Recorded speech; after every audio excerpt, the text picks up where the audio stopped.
तो हेलो दोस्तों।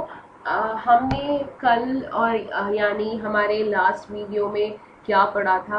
हमने पढ़ा था कि स्टमक में कौन कौन सा डाइजेशन होता है। Mouth that is a baffle cavity, और स्टमक में क्या क्या डाइजेस्ट होता है और कैसे डाइजेस्ट होता है।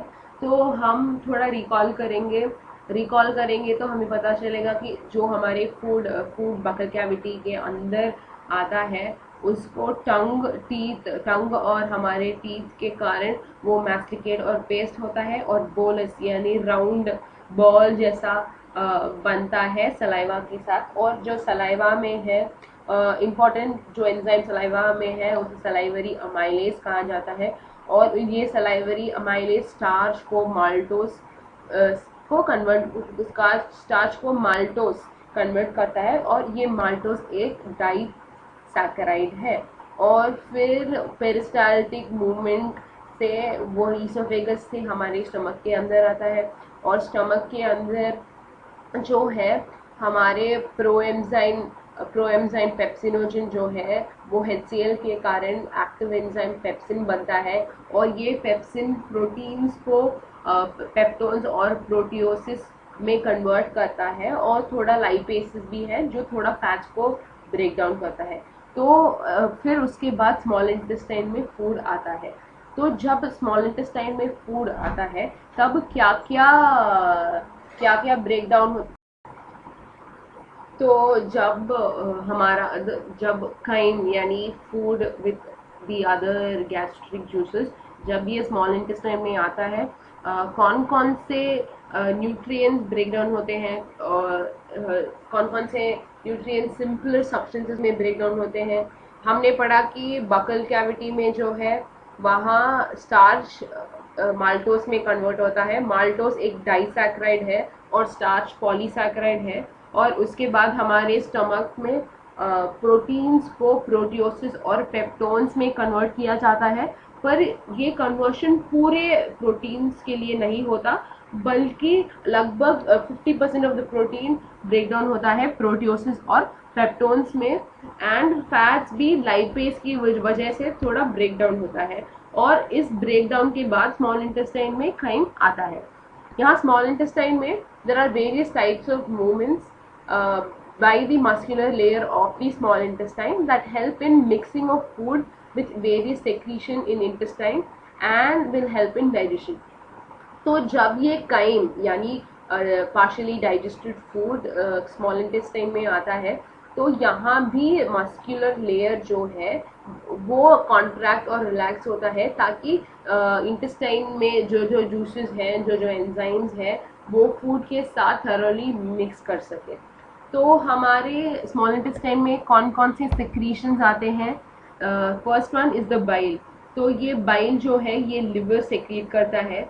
हमने ऑलरेडी पढ़ा कि ये लिवर सेक्रीट करता है बाइल, और ये बाइल जूस फिर गैल ब्लैडर में जाके कॉन्सेंट्रेट होता है, और गैल ब्लैडर से हमारे स्मॉल इंटेस्टाइन में आता है।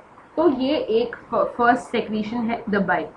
सेकेंड सेक्रीशन है द पैंक्रियाटिक जूस, जो पैंक्रियास सेक्रीट करता है। The next one is the intestinal juice that are secreted into the small intestine। तो ये तीनों जूसेस हैं, और इनमें कई एंजाइम्स होते हैं जो ब्रेक डाउन को फिनिश करता है स्मॉल इंटेस्टाइन में। तो पहला है ये bile, second is the pancreatic juice, the third is the intestinal juice. तो ये pancreatic juice and bile juice जो है ये इंटेस्टाइन में रिलीज होता है। कैसा रिलीज होता है? हेपाटो पैंक्रियाटिक डक्ट से। तो हमने ऑलरेडी पढ़ा कि ये बाइल जूस जो है ये लिवर से गैल ब्लैडर में जाता है, गैल ब्लैडर में कॉन्सेंट्रेट करके फिर गैल ब्लैडर से सिस्टिक डक्ट में बाहर आता है। और ये सिस्टिक डक्ट है, ये सिस्टिक डक्ट और पैंक्रियाटिक डक्ट जॉइन करके ये हेपाटो पैंक्रियाटिक डक्ट बनता है। और ये हेपाटो पैंक्रियाटिक डक्ट जो है वो स्मॉल इंटेस्टाइन में पैंक्रियाटिक जूस और बाइल रीच करने के लिए हेल्प करता है। The pancreatic juice contains inactive enzymes like trypsinogen, chymotrypsinogen, procarboxypeptidases, amylases, lipases and nucleases। तो जो पैंक्रियाटिक जूस है, हेपेटोपैंक्रियाटिक डक्ट से जो आया है वो पैंक्रियाटिक जूस, वो जूस बहुत सारे इनएक्टिव एंजाइम्स में कंपोज होता है। ये इनएक्टिव एंजाइम्स क्या क्या है? ये ट्रिप्सिनोजन है, chymotrypsinogen, procarboxypeptidase, amylase, lipase and nucleus. ये सभी है कॉम्पोजिशन ऑफ पैंक्रियाटिक जूस। तो इनके फंक्शंस तो हम आगे आगे पढ़ेंगे। और ये ट्रिप्सिनोजन जो है ये सभी इनएक्टिव एंजाइम्स है। और ये ट्रिप्सिनोजन जो है, ये trypsinogen is activated by an enzyme called enterokinase secreted by the intestinal mucosa into active trypsin, which in turn activates the other enzymes in the pancreatic juice. तो हमारे स्मॉल इंटेस्टाइन में जो म्यूकोसा है, ये mucosa मतलब the inner most layer जो है वो एक एंजाइम सेक्रेट करता है। उस एंजाइम का नाम है एंटेरोकाइनेज। ये एंटेरोकाइनेज क्या करता है? ये एंटेरोकाइनेज ट्रिप्सिनोजन जो इनएक्टिव फॉर्म में है उसे एक्टिव फॉर्म में कन्वर्ट करता है trypsin. So enterokinase that is secreted by the intestinal mucosa converts trypsinogen that is inactive form to active form that is the trypsin. तो ये ट्रिप्सिन क्या करता है? ये ट्रिप्सिन दूसरे जो इनएक्टिव एंजाइम्स है पैंक्रियाटिक जूस में उसे एक्टिव बनाता है। तो मैं और एक बार बोलूँगी, तो पैंक्रियाटिक जूस में बहुत सारे इनएक्टिव एंजाइम्स हैं, उसमें से एक है ट्रिप्सिनोजन। तो हमारे mucosa of the small intestine, the inner most wall layer of the small intestine जो म्यूकोसा है वो एक एंजाइम सेक्रेट करता है। उस एंजाइम का नाम है एंटेरोकाइनेज। ये एंटेरोकाइनेज इनएक्टिव ट्रिप्सिनोजन को एक्टिव ट्रिप्सिन बनाता है। तो ये एक्टिव ट्रिप्सिन क्या करता है? ये एक्टिव ट्रिप्सिन दूसरे इनएक्टिव एंजाइम्स जो है पैंक्रियाटिक जूस में, उन सभी एंजाइम्स को एक्टिव बनाता है। तो अभी तक मैं बोली क्या एक्सप्लेन की, ये क्लियर है? नेक्स्ट है द बाइल जूस। तो ये बाइल जूस डिओडिनम में रिलीज होता है और it contains bile pigments like bilirubin, biliverdin, bile salts, cholesterol and phospholipids, but no enzyme. Bile helps in emulsification of fats, that is breaking down of fats into very small micelles. Biles also activate lipases. तो ये bile juice जो है इनमें bile pigments रहते हैं। तो दो example दिया है बाइल पिगमेंट्स के लिए, ये दोनों काफ़ी इम्पॉर्टेंट है। ये बिलीरुबिन और बिलीवर्डिन, ये दो बाइल पिगमेंट्स हैं। पिगमेंट्स मतलब जो कलर देता है उसे पिगमेंट कहते हैं। यानी एग्जाम्पल क्लोरोफिल जो है वो प्लांट में पिगमेंट है क्योंकि प्लांट को वो ग्रीन कलर देता है। ऐसे ही हमारी बॉडी में बिलीरुबिन और बिलीवर्डिन दो पिगमेंट्स हैं जो बाइल रिलीज करता है। ये पिगमेंट कलर देता है हमारे एक्सक्रीटा, दैट इज यूरिन और फीकस। फीकस मतलब टॉयलेट जो आता है उसे फीकस कहते हैं।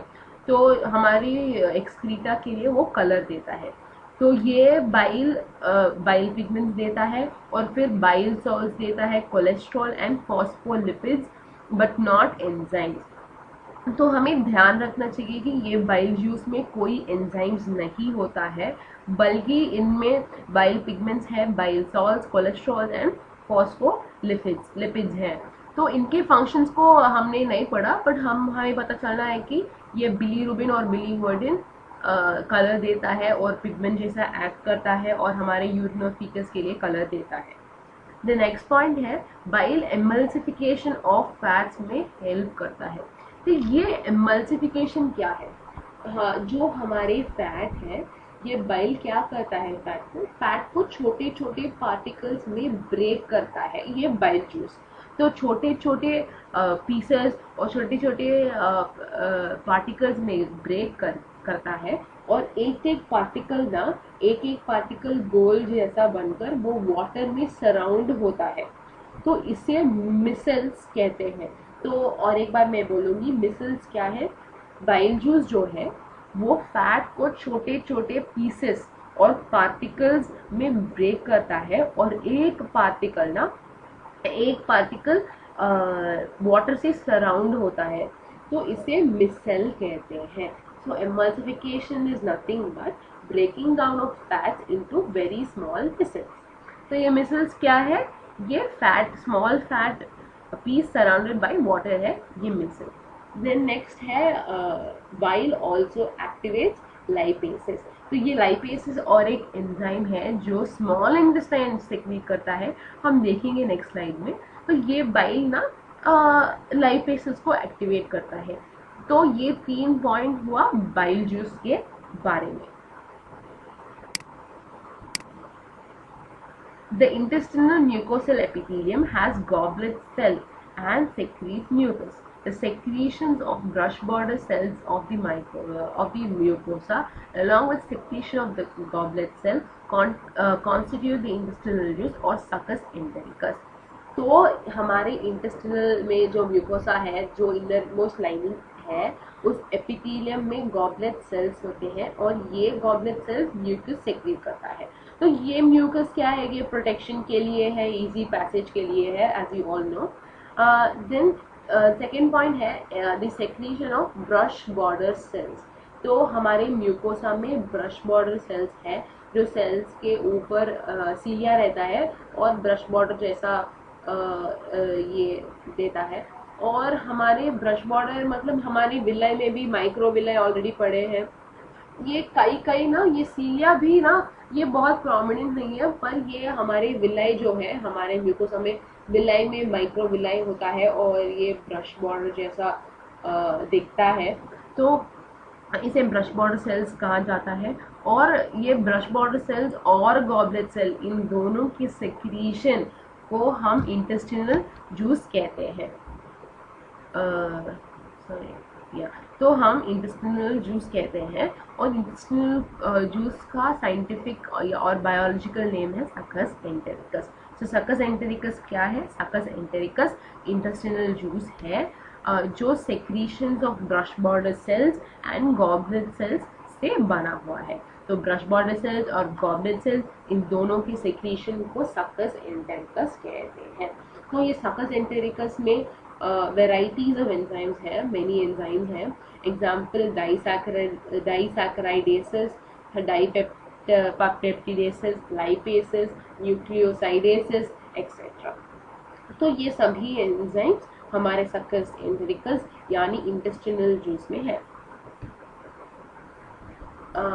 The protection of intestinal mucosa from acid. तो प्रोटेक्शन कौन प्रोटेक्शन देता है? ये थ्री टाइप्स ऑफ प्रोटेक्शन या 3 फॉर्म्स ऑफ प्रोटेक्शन है जो इंटेस्टिनल म्यूकोसा को एसिड से प्रोटेक्ट करता है। पहला है mucus, the mucus along with the bicarbonates from the pancreas. तो ये पैंक्रियाटिक जूस में जो म्यूकस और बाइकार्बोनेट्स है, वो हमारे इंटेस्टिनल म्यूकोसा को प्रोटेक्ट करता है। Second one, an alkaline medium, provide an alkaline medium pH 7.8।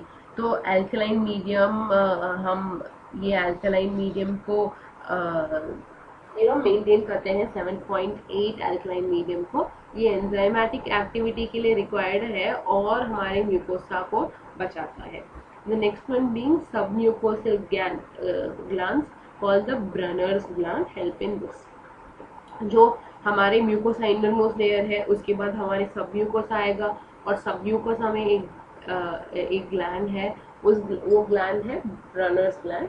वो भी हमारे म्यूकोसा इंटेस्टिनल म्यूकोसा को प्रोटेक्ट करने में हेल्प करता है।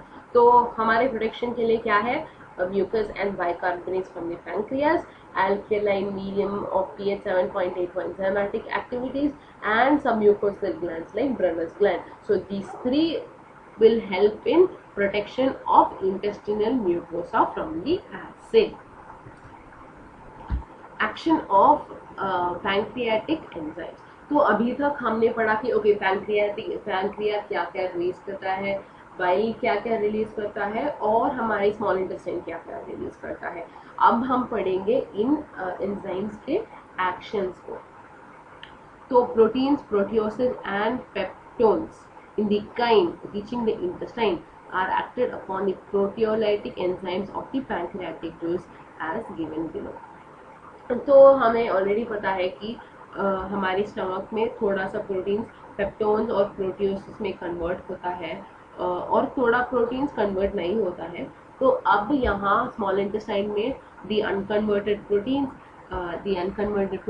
पेप्टोन्स और प्रोटियोसिस, इन तीनों पर क्या एक्ट करता है हमारा pancreatic enzymes, that is trypsin and carboxypeptidase.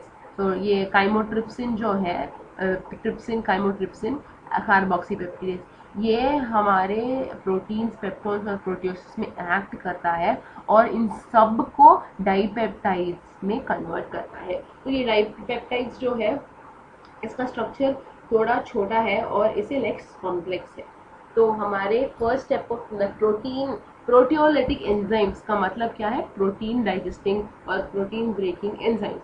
तो इन तीनों ये प्रोटीन्स पेप्टोन्स एंड प्रोटियोसिस को ये ट्रिप्सिन और कार्बोक्सीपेप्टिडेज जो है वो उसको ब्रेक डाउन करके डाइपेप्टाइड्स में बनाता है। The next one is carbohydrates. Carbohydrates in the chyme are hydrolyzed by the pancreatic amylase into disaccharides. तो हमें पता है कि ये कार्बोहाइड्रेट्स का हमारे बकल कैविटी में भी थोड़ा बहुत डाइजेशन हुआ था। मैंने बोला कि 30% ऑफ दी पॉलीसैकेराइड्स यानी स्टार्च वो माल्टोज यानी डाइसैकेराइड में कन्वर्ट हो चुका है वहाँ बकल कैविटी में। पर जो कार्बोहाइड्रेट्स अभी तक कन्वर्ट नहीं हुए हैं वो स्टार्च यानी वो पॉलीसैकेराइड्स अमाइलेज एंजाइम की वजह से डाइसैकेराइड्स बनाता है। तो इसके बाद इस अमाइलेज के एक्शन के बाद ना सभी कार्बोहाइड्रेट्स डाइसैकेराइड के फॉर्म में रहते हैं। तो 30% का कन्वर्जन बकल कैविटी में होता है और रिमेनिंग 70% कार्बोहाइड्रेट कन्वर्जन यहाँ स्मॉल इंटेस्टाइन में होता है अमाइलेज की वजह से।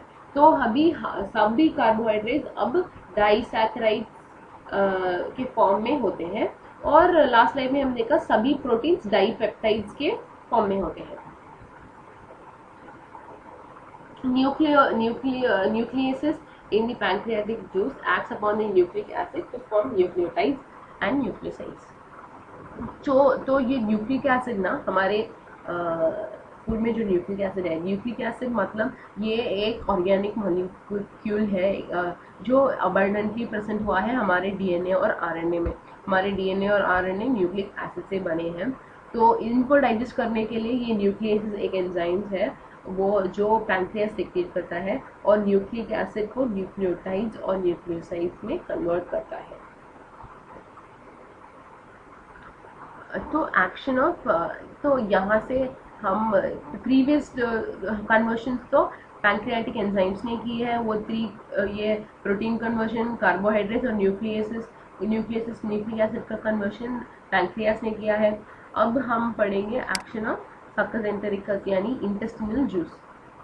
तो ये फैट्स जो है are broken down by lipases with the help of bile into die and monoglycerides. तो ये फैट्स जो है लाइपेसेस की हेल्प से ये फैट्स का एमल्सिफिकेशन हो चुका है बाइल के हेल्प से, और फिर उसके बाद लाइपेसेस जो है ये लाइपेसेस हमारे इंटेस्टिनल जूस में है और ये फैट्स को डाइग्लिसराइड्स और मोनोग्लिसराइड्स में ब्रेक करने के लिए हेल्प करता है। नेक्स्ट है the enzymes in the succus entericus act on the end product of the above reactions to form the respective absorbable form. The final step in the digestion occur very close to the mucosal epithelium cells of the intestine. तो ये क्या है ना, यहाँ तक जो है ये स्टेप 1 और ये यहाँ तक ना सभी न्यूट्रिएंट्स हाफ डाइजेशन हो चुके हैं और इसके बाद जो है सक्कस एंटेरिकस सब में एक्ट होके सबसे सिंपलेस्ट फॉर्म में ब्रेक डाउन होता है। तो यहाँ तक हमने क्या देखा, यहाँ तक देखा कि प्रोटीन्स जो है प्रोटीन्स का है, प्रोटीन्स जो है डाइपेप्टाइड्स में है सभी प्रोटीन्स, और फिर उसके बाद पॉलीसैकेराइड्स डाइसैकेराइड्स में है यानी कार्बोहाइड्रेट्स, पूरे कार्बोहाइड्रेट्स जो है पूरे कार्बोहाइड्रेट्स जो है वो डाइसैकेराइड्स में प्रेजेंट होता है, और न्यूक्लिक एसिड, न्यूक्लियोटाइड्स और न्यूक्लियोसाइड्स, और फिर फैट्स जो है वो डाइग्लिसराइड्स और मोनोग्लिसराइड्स के फॉर्म में रहता है। तो यहाँ तक हमारा half almost digestion almost complete है। लास्ट स्टेप ऑफ डाइजेशन जो है वो इंटेस्टिनल जूस और सफस एंटेरिकस करता है, उसको हम नेक्स्ट स्लाइड में देखेंगे। तो ये रहा हमारा लास्ट कन्वर्शन। तो ये सभी एंजाइम्स ना, ये सभी एंजाइम्स हमारे सकस एंटेरिकस यानी इंटेस्टिनल जूस से आता है, और ये ही लास्ट कन्वर्शन है, और ये सबको अब्सॉर्ब कर सकता है हमारा small intestine. This is the final product that is in the absorbable form. तो हमारा जो डाइपेप्टाइड्स है वो डाइपेप्टिडेसिस से अमाइनो एसिड्स बनता है। ये डाइपेप्टाइड्स हमने देखा कि ये प्रोटीन का फाइनल प्रोडक्ट था। इसके पहले जो प्रोटीन और प्रोटियोसिस पेप्टोन्स था वो डाइपेप्टाइड्स में ब्रेक हुआ, और डाइपेप्टाइड्स जो है डाइपेप्टिडेसिस की मदद से ये अमाइनो एसिड्स बनता है। ये फाइनल प्रोडक्ट है प्रोटीन्स का। उसके बाद ये माल्टोस जो है ये डाइसैकेराइड था, हमारा final product of carbohydrate. Maltose हमारा फाइनल प्रोडक्ट ऑफ कार्बोहाइड्रेट था, दैट इज अ डाइसैकेराइड। ये माल्टोस माल्टेस एंजाइम की मदद से ग्लूकोज, 2 ग्लूकोज बनता है। ये ग्लूकोज एक मोनोसैकेराइड है, ये डाइसैकेराइड था, ये मोनोसैकेराइड है। ग्लूकोज है फाइनल प्रोडक्ट ऑफ कार्बोहाइड्रेट। उसके बाद लैक्टोज जो है, तभी एग्जाम्पल बेबीज में मिल्क, वो सब जो मिल्क पीते हैं वो, और यानी हम भी मिल्क पीते हैं, तो ये लैक्टोज जो है वो लैक्टेस की मदद से ग्लूकोज बनता है। ये भी फाइनल फॉर्म है। और सुक्रोज जो है ग्लूकोज और फ्रक्टोस में ब्रेक डाउन होता है सुक्रेज की मदद से। और फिर न्यूक्लियोटाइड्स जो है, जो हमने न्यूक्लिक एसिड में बोली थी ना प्रीवियस स्लाइड में, न्यूक्लिक एसिड मतलब हमारे डीएनए में जो कॉम्पोजिशन है वो न्यूक्लिक एसिड था। न्यूक्लिक एसिड ब्रेक डाउन हुआ nucleotides when the enzyme like nucleotidases जब एक्ट करता है वो न्यूक्लियोसाइड्स बनता है। न्यूक्लियोसाइड्स में जो न्यूक्लियोसाइडेसिस एक्ट करता है वो ब्रेक डाउन होता है शुगर और बेसिस में। ये शुगर और बेस है final product of nucleic acid. उसके बाद हमारे फैट्स है ना, जो एमल्सिफाई हुआ है उसके बाद ब्रेक डाउन हुआ है, ये डाई और मोनोग्लिसराइड्स में, ये डाई और मोनोग्लिसराइड्स लाइपेज की मदद से फैटी एसिड्स और ग्लिसरॉल में ब्रेक होता है। ये है फाइनल प्रोडक्ट ऑफ हमारे फैट्स। तो ये सभी ना आप इजी रिमेम्बरेंस के लिए आप ये रिलेशन देखिए ना, dipeptides dipeptidases, maltose maltase, lactose lactase, sucrose sucrase. ये तो राइमिंग हो रहा है ना, ये हमारे रिमेम्बरेंस में बहुत इजी हो जाता है। और हमें ये ध्यान देना है कि हमारे जो प्रोडक्ट्स हैं ये प्रोडक्ट्स लास्ट हैं, और इन प्रोडक्ट्स को डायरेक्टली ऑब्जॉर्ब कर सकता है हमारे ब्लड स्ट्रीम में। तो ये अमाइनो एसिड्स जो है ये है लास्ट और the final product of the protein breakdown. ये ग्लूकोज जो है it's the final product of carbohydrate breakdown. ये शुगर और बेसिस जो है ये है final product of nucleic acid breakdown. और फैटी एसिड्स और ग्लिसरॉल जो है ये है फैट्स का फाइनल प्रोडक्ट। तो ये सभी है फाइनल प्रोडक्ट्स ऑफ ब्रेकडाउन और अब्सॉर्ब कर सकते हैं। तो ये the breakdown of biomacromolecules happens in the duodenum region of the small intestine. तो ये सभी ब्रेकडाउन ना, मैंने सब कुछ पहले हमारे स्टार्टिंग से जो वीडियो से हम पढ़े हैं, ये सभी ब्रेकडाउन हमारे डिओडिनम में होता है। डिओडिनम मतलब the first part of the small intestine, जो सी शेप में होता है। विजुअलाइज कीजिए जरा, सी शेप में जो है वो है duodenum, first part of the small intestine. वहां ही सब कुछ ब्रेक डाउन होता है और अब्सॉर्बेबल फॉर्म में ब्रेक डाउन होता है। जो सिंपल सब्सटेंस फॉर्म हुआ है जेजुनम और इलियम में अब्सॉर्ब होता है। जेजुनम और इलियम है next part of the small intestine जो हाईली कॉइल्ड है, और इस पार्ट में ज्यादातर अब्सॉर्प्शन होता है। और जो अनडाइजेस्टेड और अनअब्सॉर्ब्ड सब्सटेंस है ये नेक्स्ट हमारे लार्ज इंटेस्टाइन में पास होता है। किसकी मदद से? Ileocaecal wall, ileocaecal sphincter, sorry ileocaecal sphincter जो है उसमें पास होके लार्ज इंटेस्टाइन के अंदर जाते हैं। तो हमारे पूरे लेक्चर में हमने पढ़ा कि स्मॉल इंटेस्टाइन कैसे ब्रेक डाउन करता है और कौन कौन से न्यूट्रिएंट्स को किस केमिकल में ब्रेक डाउन करता है। ये इतना समय लगा है क्योंकि मैंने पूरा इंफॉर्मेशन दिया। ये तो 12th क्लास हमारे बोर्ड्स के लिए बस है, ये आप अच्छे से पढ़े तो बहुत अच्छा होगा, क्योंकि ये इनफ है हमारे सीबीएसई बोर्ड्स के लिए। यदि आप नीट प्रिपेयर कर रहे हैं तो इससे थोड़ा ऊपर पढ़ने के लिए आप कोशिश कीजिए, पर ये तो बेस है और इसको अंडरस्टैंड करना बहुत इंपॉर्टेंट होता है। और ये मोर देन इनफ है। एनसीईआरटी ने क्या क्या कवर किया उसको मैंने ऑलमोस्ट फुली कवर किया है और आपको एक्सप्लेन किया है। नेक्स्ट वीडियो में हम देखेंगे लार्ज इंटेस्टाइन में क्या होता है और उनके बाद उस वेस्ट का क्या होता है। ठीक है, बाय बाय।